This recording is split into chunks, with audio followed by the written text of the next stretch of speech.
Assalamualaikum warahmatullahi wabarakatuh. Apa kabar anak-anak ustazah?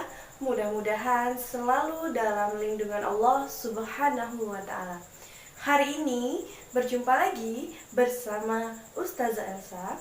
Kita akan mempelajari tema 2, selalu berhemat energi, di subtema 1, sumber energi, di muatan IPS dan SPDP. Sebelum memulai pelajaran hari ini, jangan lupa baca doa terlebih dahulu ya anak-anak hebat.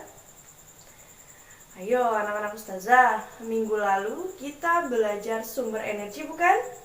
Ada yang masih ingat? Sumber energi adalah segala sesuatu yang ada di sekitar kita yang mampu menghasilkan energi, seperti matahari, air, udara, dan lain-lain sebagainya. Nah, sumber energi tersebut adalah salah satu sumber daya alam. Apa itu sumber daya alam?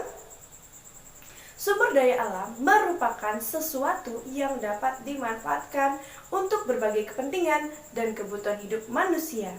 Dengan adanya sumber daya alam, manusia dapat memenuhi kebutuhan hidupnya. Nah, berdasarkan keberadaan dan kelestariannya, sumber daya alam atau kekayaan alam ini dibedakan menjadi dua, yaitu sumber daya alam yang dapat diperbaharui dan sumber daya alam yang tidak dapat diperbaharui. Kita bahas satu ya. Yang pertama, sumber daya alam yang dapat diperbaharui. Artinya, sumber daya alam ini adalah sumber daya alam yang keberadaannya di alam dan selalu tersedia, dapat didaur ulang atau dapat dihasilkan kembali. Contohnya seperti air, tanah, udara, hewan, dan tanaman. Udara merupakan sumber daya alam yang sangat penting bagi kehidupan manusia. Manfaatnya adalah untuk kita bernapas. Selain itu, udara juga dapat dimanfaatkan untuk berbagai keperluan seperti transportasi pesawat ya, dan energi pembangkit listrik tenaga angin. Kemudian air. Indonesia sangat kaya akan sumber daya alam karena sebagian besar wilayahnya adalah perairan. Maka dari itu, Indonesia disebut sebagai negara maritim karena luaslah wilayah lautan dibandingin daratannya. Air ini dapat dimanfaatkan di berbagai wilayah ya, untuk keperluan, contohnya jalur transportasi, pengairan sawah, perikanan, dan pembangkit listrik tenaga air. Kemudian tanah. Tanah sangat penting bagi manusia karena tanah dapat menyimpan cadangan air di permukaan bumi. Selain itu, tanah juga dapat dimanfaatkan sebagai lahan pertanian atau menyimpan zat-zat makanan bagi berbagai tumbuhan. Selanjutnya yaitu hewan. Hewan adalah kekayaan alam yang dapat diperbarui karena dapat berkembang biak, baik secara alami maupun melalui kegiatan peternakan. Nah, di negara kita ini kaya sekali akan berbagai jenis hewan, baik dari hewan darat maupun hewan air. Contoh budidaya hewan darat seperti ayam, sapi, dan kambing. Dan hewan air misalnya ikan bandeng, ikan lele, dan gurami. Selanjutnya, tanaman. Negara kita juga kaya akan berbagai jenis tanamannya. Contohnya tanaman pertanian, perkebunan, dan tanaman perhutanan. Contoh di pertanian misalnya padi dan jagung. Contoh perkebunan misalnya kelapa sawit, cengkeh, teh, dan coklat. Kalau di kehutanan misalnya kayu jati atau batang pohon jati. Nah, yang kedua adalah sumber daya alam yang tidak dapat diperbaharui. Sumber daya alam ini adalah sumber daya alam yang akan habis jika digunakan terus-menerus. contoh sumber daya alam yang tidak dapat diperbarui adalah yang pertama yaitu bahan tambang logam. Nah, contohnya seperti besi, aluminium, emas, dan perak. Bahan-bahan tambang ini banyak dimanfaatkan sebagai bahan untuk membantu proses kehidupan kita sehari-hari. Misalnya saja untuk membuat mesin ataupun kerangka bangunan. Ya. Kemudian yang kedua adalah bahan tambang bukan logam. Contohnya seperti minyak bumi dan batu bara. Bahan tambang jenis ini ya terbentuk dari sisa-sisa tumbuhan dan hewan yang sudah mati jutaan tahun lalu. Minyak bumi dapat dimanfaatkan sebagai bahan dasar pembuat bensin, solar, dan minyak tanah. Sedangkan batu bara dapat dimanfaatkan sebagai bahan bakar untuk berbagai keperluan. Nah, berdasarkan kondisi alamnya, sumber daya alam juga dibedakan sesuai dengan kepulauannya. Misalnya saja, yang pertama Pulau Sumatera. Di Pulau Sumatera memiliki banyak sekali pegunungan. Kondisi ini dimanfaatkan manusia untuk menanam tanaman budidaya seperti kopi, lada, coklat, tembakau, karet, dan kelapa sawit. Pulau Sumatera pun kaya dengan hasil tambangnya seperti minyak bumi, batu bara, dan timah. Ya. Kemudian yang kedua di Pulau Jawa. Di Pulau Jawa juga memiliki berbagai pegunungan dan dataran tinggi, dataran rendah, dan pantai. Daerah pegunungan dan dataran tinggi merupakan tanah perkebunan teh, kopi, dan kina. Dataran rendah di Pulau Jawa merupakan lahan persawahan yang tersebar di Indonesia. Salah satunya adalah di daerah Kerawang yang terkenal sebagai lumbung padi. Sedangkan di pesisir pantai Pulau Jawa banyak dimanfaatkan untuk budidaya ikan laut, rumput laut, pertanian garam, dan penjemuran ikan asin. Yang ketiga yaitu dari Pulau Kalimantan. Nah, di Pulau Kalimantan terdiri atas dataran rendah dengan hutan-hutan yang sangat lebat.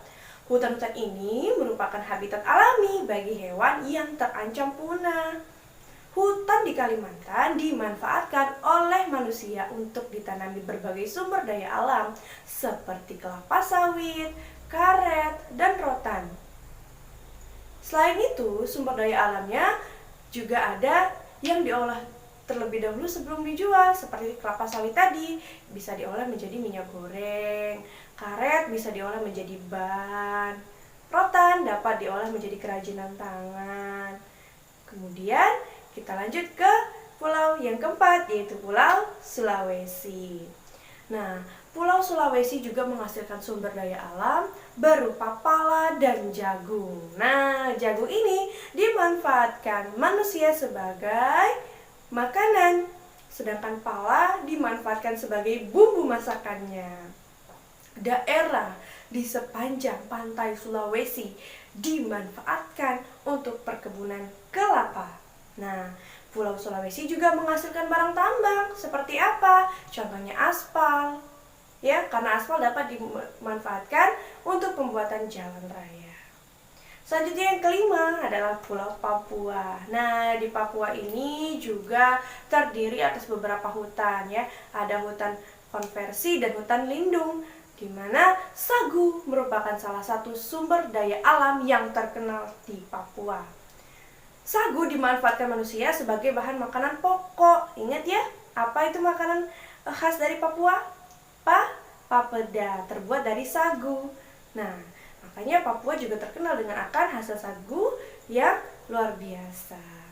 Selain sagu, Papua juga menghasilkan rempah-rempah yang disukai pasar internasional, ya. Karena Pulau Papua merupakan salah satu pulau yang kaya dengan hasil tambangnya juga dan sangat beragam seperti tembaga, emas, dan logam. Emas ini dapat kita manfaatkan untuk sebagai bahan-bahan perhiasan seperti anting, cincin, dan gelang. Nah, anak-anak hebat itulah jenis sumber daya alam yang ada di Indonesia. Selain kaya dengan hasil buminya, keindahan alamnya juga mampu menarik wisatawan untuk berkunjung ke Indonesia dan dijadikan destinasi alam seperti pantai, air terjun, pegunungan, dan lain-lain sebagainya. Untuk itu, kita harus mensyukuri dan bijak dalam menggunakan sumber daya alam ini. Seperti kita bisa mengembangbiakan hewan yang bisa dikonsumsi, misalnya ikan air tawar, ayam, bebek, sapi, kambing. Dan juga kita dapat membudidayakan tanaman dengan cara menanamnya, misalnya padi, cabai, buah-buahan, dan sayur-sayuran. Salah satunya seperti jagung tadi.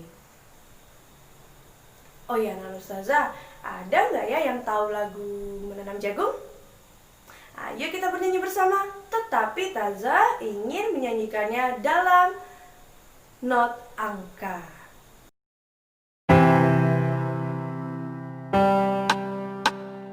Sol, do, mi, do, sol, sol, la, si, do. Re, mi, fa, sol, mi, do, re, mi, re, do. Do, sol, sol, sol, do. Mi, do, mi, mi. Re, do, si, la, sol, fa, mi, re, do. Sol, mi, sol, fa, mi, fa, sol. Re, mi, fa, sol, fa, mi, re, do. Sol, mi, fa, mi, fa, sol. Re, mi, fa, sol, fa, mi, re, do. Sol, do, mi, do, sol, sol, la, si, do. Re, mi, fa, sol, mi, do, re, mi, re, do. Do, sol, sol, sol, do. Mi, do, mi. Re, do, si, la, sol, fa, mi, re, do. Sol, mi, fa, mi, fa, sol. Re, mi, fa, sol, fa, mi, re, do. Sol, mi, fa, mi, fa, sol. Re, mi, fa, sol, fa, mi, re, do. Anak-anak Ustazah, di dalam sebuah lagu terdiri atas nada-nada dan syair serta lirik yang mengandung makna. Salah satunya di lagu yang kita nyanyikan tadi, yaitu menanam jagung. Ya, dia mempunyai not, nada, syair, dan makna.